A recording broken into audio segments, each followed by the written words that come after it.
Fuera de orden, crónica de la desgracia nacional e internacional, plomería informativa, arqueología, paleontología, zoología y medicina forense política. Bienvenidos al programa número 254 de Fuera de Orden. Hoy es lunes 13 de julio del año 2020. Como todos los días les saluda Daniel Lara Faría y les agradezco por estar aquí. También le agradezco a todos mis suscriptores en Patreon, patreon.com/delaraf, patreon.com/delaraf. Con tu apoyo me ayudas a seguir creando contenidos de calidad para todos. Todas estas maravillas que hemos visto se las debo a todos mis suscriptores en Patreon, que con su apoyo las han hecho posible. Vienen más cosas interesantes, pendientes.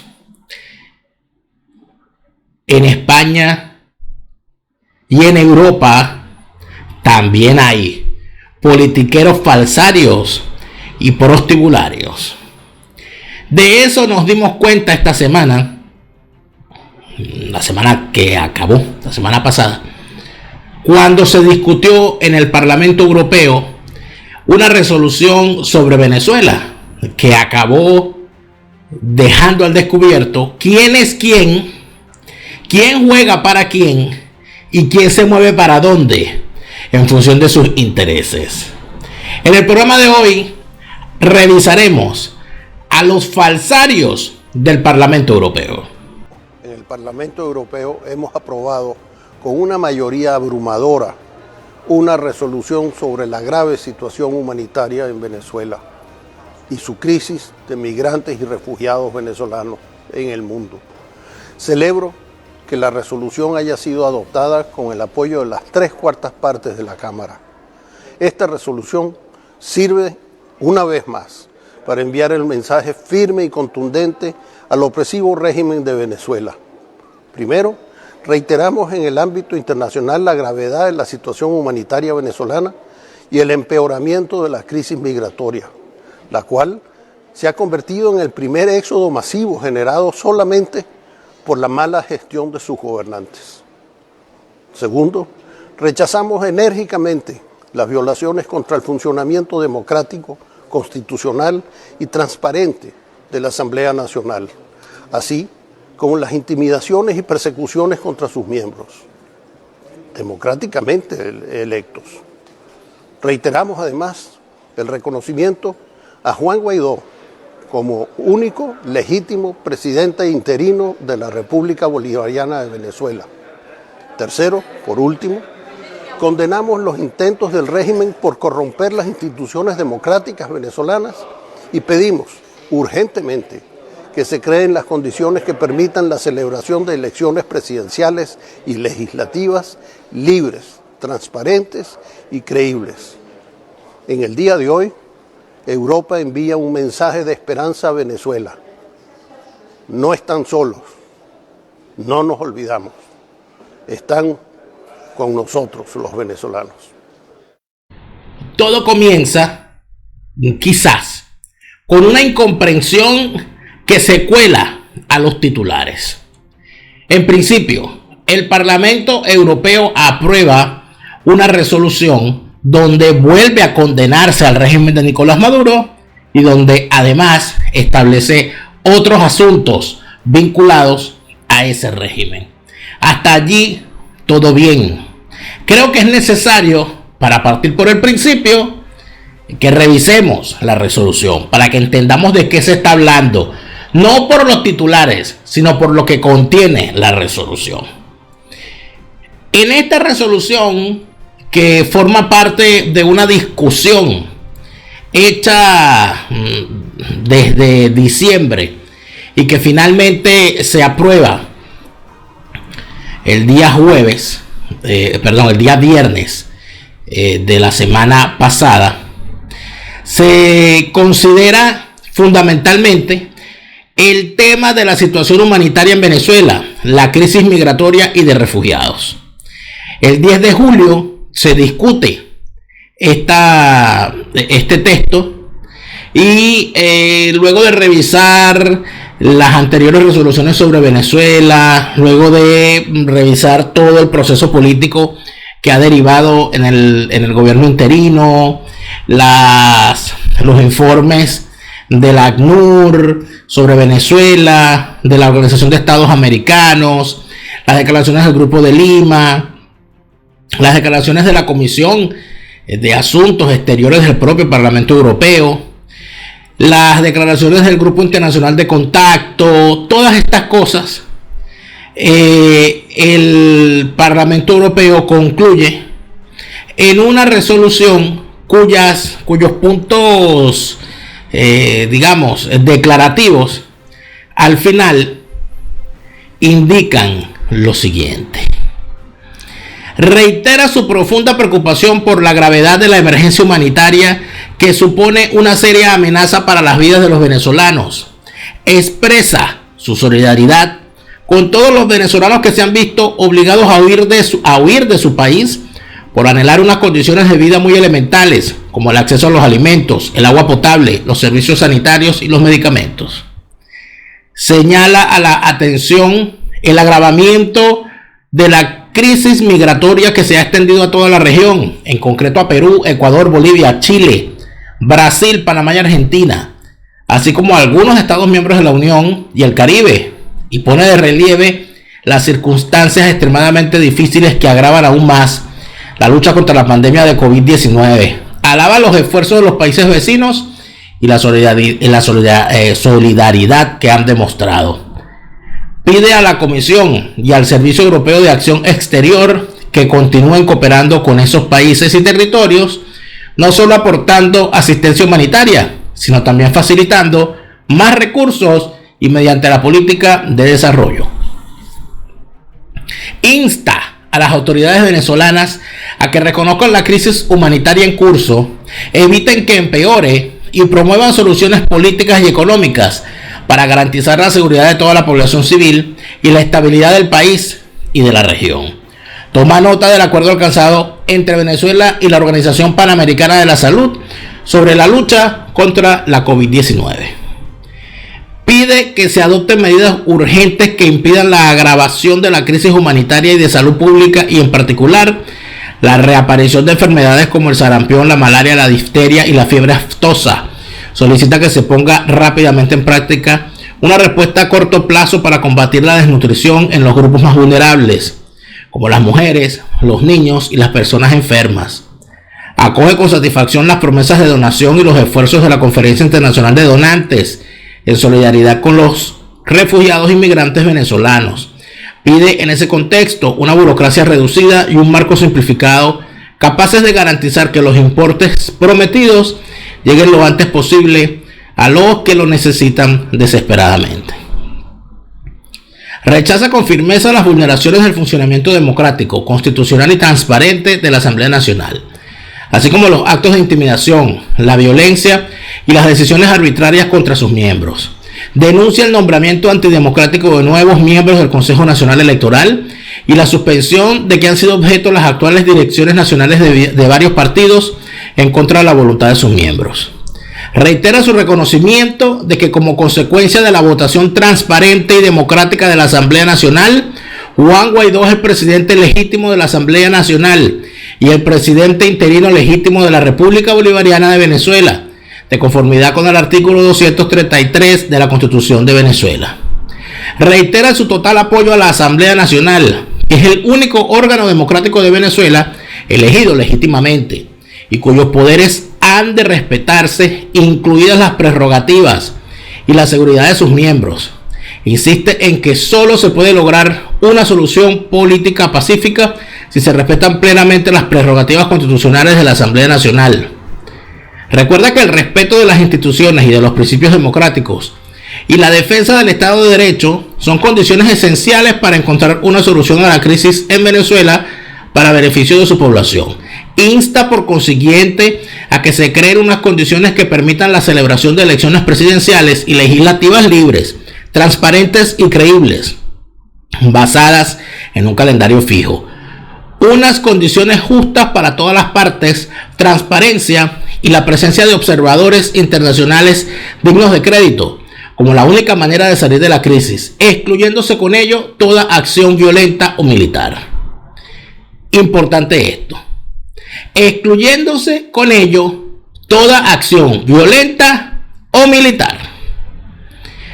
Pide a la Unión y a otros agentes internacionales que propicien una respuesta de la comunidad internacional que contribuya a restablecer urgentemente la democracia y el Estado de Derecho en Venezuela, cosa que no se entiende si se rechaza toda acción militar. Recuerda que los Estados miembros están obligados jurídicamente por la decisión tal del 2017 a aplicar las medidas restrictivas contenidas en ella, en particular impedir la entrada en sus territorios respectivos o el tránsito por ellos a las personas a las que se le aplican las medidas restrictivas, así como cumplir la obligación de notificar inmediatamente por escrito al Consejo las exenciones que hayan concedido. Toma nota de la decisión del Consejo del 29 de junio de 2020 de añadir a 11 altos cargos venezolanos a la lista de personas sujetas a sanciones individuales que no perjudican a la población venezolana, y pide que se refuerce y amplíe dicha lista en caso de que siga deteriorándose la situación de los derechos humanos y de la democracia en el país. Estima que las autoridades de la Unión han de restringir los movimientos de las personas incluidas en dicha lista y de sus parientes más cercanos, e inmovilizar sus activos y sus visados. Pide además que se adopte una prohibición inmediata del comercio y la circulación del oro de sangre ilegal procedente de Venezuela. Lamenta profundamente las amenazas de Nicolás Maduro de expulsar de Caracas al embajador de la Unión como represalia por las sanciones impuestas a 11 altos cargos responsables de graves violaciones de los derechos humanos. Toma nota a este respecto de la declaración inicial del vicepresidente, en la que anuncia la reciprocidad y pide a los Estados miembros que consideren también la posibilidad de actuar con arreglo al principio de reciprocidad si se produce esta situación. Es decir, revocar las credenciales de los embajadores de Nicolás Maduro en la Unión. Reitera su llamamiento a los Estados miembros para que reconozcan a los representantes políticos nombrados por Juan Guaidó. Denuncia la corrupción desenfrenada que se ha convertido en un elemento inherente del régimen de Nicolás Maduro. Denuncia el uso que hace el régimen de Nicolás Maduro de la financiación política como un instrumento de injerencia extranjera. Denuncia enérgicamente y lamenta los casos de corrupción, incluidos los que están siendo objeto de procesamiento en los Estados miembros. Pide la puesta en libertad inmediata de todos los presos políticos y el fin de la tortura, de los malos tratos y del acoso a los opositores políticos, los defensores de los derechos humanos y los manifestantes pacíficos, así como que se permita el retorno de todas aquellas personas que se han visto obligadas injustamente a exiliarse. Apoya plenamente las investigaciones de la Corte Penal Internacional sobre los delitos y actos represivos generalizados perpetrados por el régimen venezolano. Insta a la Unión a que apoye la iniciativa de los Estados parte en la Corte Penal Internacional de incoar una investigación sobre los crímenes contra la humanidad cometidos por el gobierno de facto de Nicolás Maduro y por ese medio exigir responsabilidades a los autores. Toma nota de la decisión del Tribunal Británico del 2 de julio del 2020, por la que reconoce de manera inequívoca la legitimidad democrática de la República Bolivariana de Venezuela en la persona de su presidente Juan Guaidó, al conceder a este acceso legal a las reservas de oro de la República. Solicita el envío de una misión de investigación al país para evaluar la situación. Encarga a su presidente que transmita la presente resolución al Consejo, a la Comisión, al vicepresidente, a la OEA, etcétera, etcétera, etcétera. Eso es lo que dice la resolución. Varias cosas. Dice mucho. Usted podría decir, bueno, es una condena. Reconocen a Juan Guaidó. Le parece que está bien lo del oro. Chévere, machete. Pero vieron bien la parte donde habla de 0 acciones militares.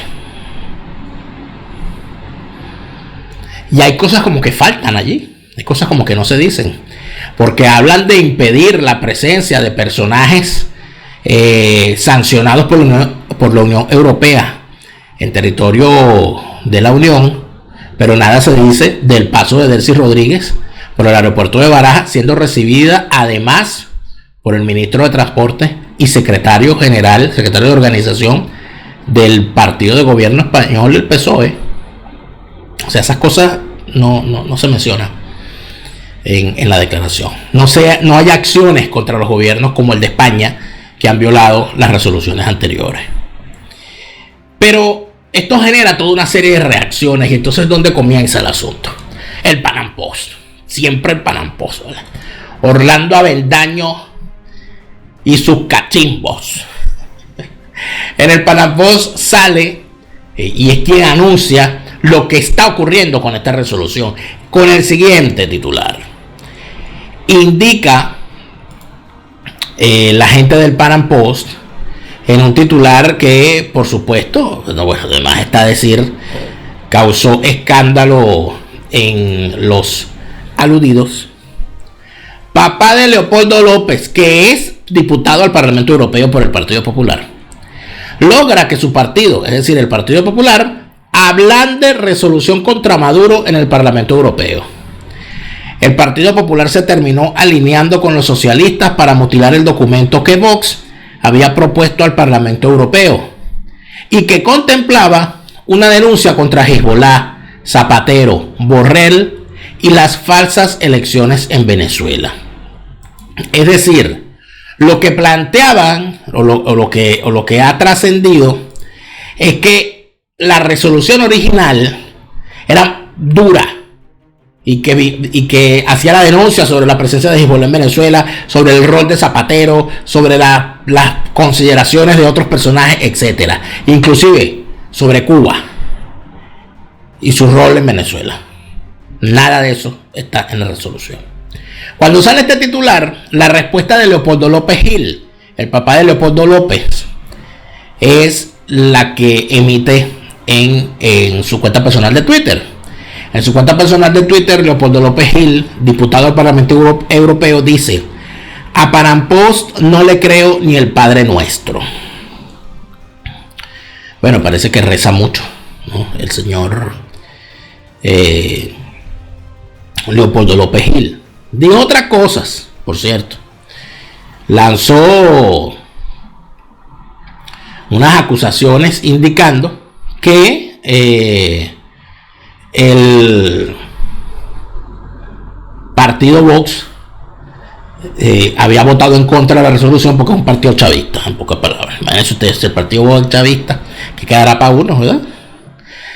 Sale en defensa de Leopoldo López Gil uno de los falsarios y prostibularios embajadores de Juan Guaidó, el que tienen haciendo el ridículo en la OEA, que ya hacer el ridículo en la OEA es casi que a diario, porque es una organización que no sirve para nada, pero ahí tienen a Gustavo Tarre Briceño.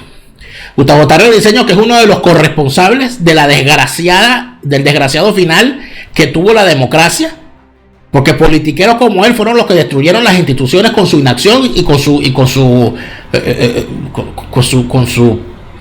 la putrefacción, la que permitieron que cayeran los partidos. Fue uno de los que votó a favor del juicio contra Carlos Andrés Pérez cuando estaba en la Comisión de Política Interior, creo que era que estaba él. Bueno, ahorita son los renovadores, son los que van a salvar Venezuela. Este señor, en un artículo escrito en el diario El Nacional, diario del cual Leopoldo López Gil es directivo, faltaba más, sale a defenderlo. En el artículo que se llama La resolución del Parlamento Europeo y Leopoldo López Gil, dice el embajador Gustavo Tarre Briceño, el embajador de Guaidó ante la OEA, que la resolución fue una espléndida victoria de la democracia venezolana, obtenida en un parlamento en el que están representados los 27 estados miembros. Más adelante, el embajador de Guaidó ante la Organización de los Estados Americanos indica cosas como la siguiente, hace las siguientes valoraciones. Un eurodiputado, Leopoldo López Gil, quien ostenta tanto la nacionalidad venezolana como la española, tuvo el siguiente dilema: respaldar con una finalidad únicamente testimonial la proposición de Terch, diputado del partido Vox, y recibir por primera vez en una propuesta relativa a Venezuela una muy contundente derrota. ¿Será eso verdad? ¿Será verdad que si se apoyaba la resolución de Germán Terch o si se apoyaba una resolución más dura iban a recibir una derrota? ¿No es acaso el Partido Popular mayoría en el Parlamento Europeo? Eso parece que no lo sabe Gustavo Tarre Briceño, o sea, hace el que no sabe. Continúa el señor Tarre Briceño en su artículo diciendo que la política es el arte de lo posible y Leopoldo optó, como lo hubiera hecho yo, dice Tarrebriseño, por una buena y contundente resolución, lo que implicaba dejar de lado algunas de las propuestas de Germán Terch que hubiesen sido más del agrado de muchos venezolanos, incluyéndome a mí, dice él. Más adelante dice: Terch creyó hacer bien manteniendo su posición, estuvo en su derecho. Lo que me parece menos bueno es que haya votado en contra de la propuesta finalmente aprobada en la no muy santa compañía del ñangaraje europeo encabezado por Podemos y los terroristas de ETA. Es decir, el señor Gustavo Tarrebriseño ha decidido terciar en un problema donde nadie lo estaba llamando. Bueno, para defender a Leopoldo López Gil, que es pana de él, para decir que Germán Terch es igual a los chavistas de Podemos que a los terroristas de ETA. Ese es el nivel de infamia de ese embajador. Por supuesto que hablar de las infamias de los personajes establecidos dentro del gobierno interino es redundar, perder el tiempo. Es evidente que estos tipos no tienen ni siquiera vergüenza. Pero nosotros hemos decidido valorar esto en su conjunto.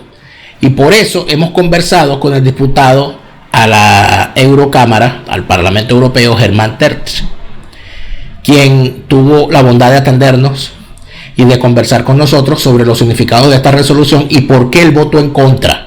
¿Y qué fue lo que hizo Leopoldo López Gil? ¿Y qué es lo que están intentando hacer los defensores del gobierno interino? En pocas palabras, Germán Terch nos ayuda a develar y a desvelar a quien se quiera desvelar con esto, con el tema de la política falsaria en Europa, de cómo en España hay también una oposición falsaria y prostibularia, de cómo en España hay también intereses de bolichicos, de boliburgueses y de sinvergüenzas captar renta del petróleo y de las actividades ilícitas venezolanas, jugando a favor de la permanencia del chavismo en el poder. En el siguiente segmento, nuestra conversación con Germán Terch.